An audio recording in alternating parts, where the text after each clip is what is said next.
നമസ്കാരം, news prime മലയാളത്തിലേക്ക് സ്വാഗതം. ബീഹാറിൽ വീണ്ടും തെരഞ്ഞെടുപ്പ് കമ്മീഷന്റെ അനാസ്ഥ വളരെ വ്യക്തമായി പ്രകടമാവുകയാണ്. വോട്ടെടുപ്പ് കഴിഞ്ഞതിന് ശേഷം, അതായത് രണ്ടാം ഘട്ട വോട്ടെടുപ്പിൽ വ്യാപക ക്രമക്കേടാണ് ഇപ്പോൾ ഉണ്ടായിരിക്കുന്നത്. മഹാരാഷ്ട്രയുടെ തനി ആവർത്തനം. നമുക്കറിയാം, മഹാരാഷ്ട്രയിൽ വോട്ടെടുപ്പ് കഴിഞ്ഞതിന് ശേഷം 7.25% വോട്ടുകൾ അഡീഷണലായി ആഡ് ചെയ്യപ്പെട്ടു. ഇതുപോലെ ഈ രണ്ടാം ഘട്ടത്തിലും വലിയ രീതിയിലുള്ള കൃത്രിമമാണ് നടന്നത്. ആദ്യഘട്ടത്തിൽ കാര്യമായി ഒരു ക്രമക്കേട് ആരോപിക്കാൻ കഴിയാതെ പോയി എന്നുള്ളത് കൊണ്ട് പ്രതിപക്ഷം രണ്ടാം ഘട്ടത്തിൽ വെറുതെ ഉണ്ടയില്ല വെടിവെക്കുകയാണ് എന്നൊക്കെ BJP തള്ളി മറിക്കുകയാണ്.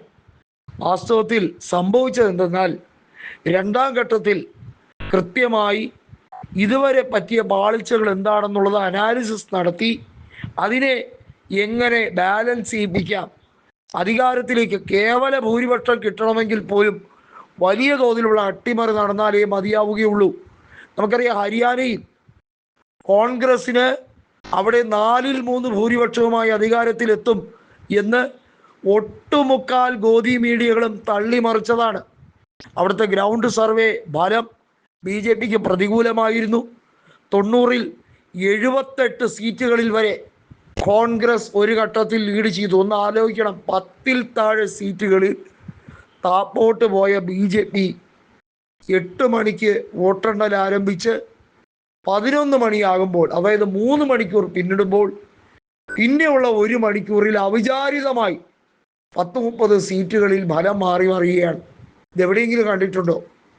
ഇത് ഇന്ത്യയിൽ മാത്രമേ കണ്ടിട്ടുള്ളൂ. നമ്മുടെ രാജ്യത്ത് ജനാധിപത്യം ഏറ്റവും കൂടുതൽ വാലരുളുന്നു എന്ന് പറയുന്ന നമ്മുടെ ഈ ഇന്ത്യ മഹാരാജ്യത്താണ് ഇത്തരത്തിലുള്ള തെമ്മാടിത്തരം, അതും തെരഞ്ഞെടുപ്പ് കമ്മീഷന്റെ മേൽനോട്ടത്തിൽ നടക്കുന്നതായി കാണപ്പെടുന്നത്.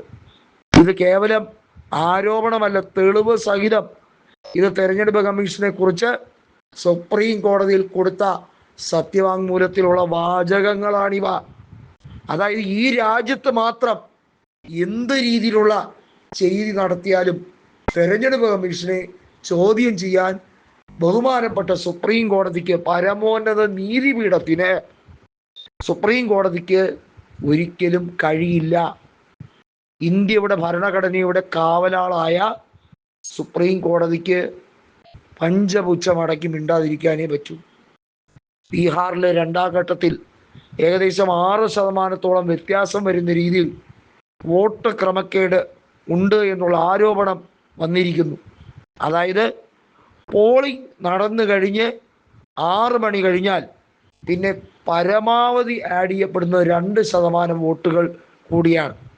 ഇവിടെ 6.25% മുകളിലേക്ക് രണ്ടാം ഘട്ട വോട്ടെടുപ്പിലെ ക്രമക്കേട് വളരെ വ്യക്തമായി അവിടെ നടന്നിരിക്കുന്നു എന്നുള്ളത് ഇലക്ഷൻ കമ്മീഷന്റെ ഈ അഡ്ജസ്റ്റ്മെന്റിൽ നമുക്ക് മനസ്സിലാക്കാൻ കഴിയും.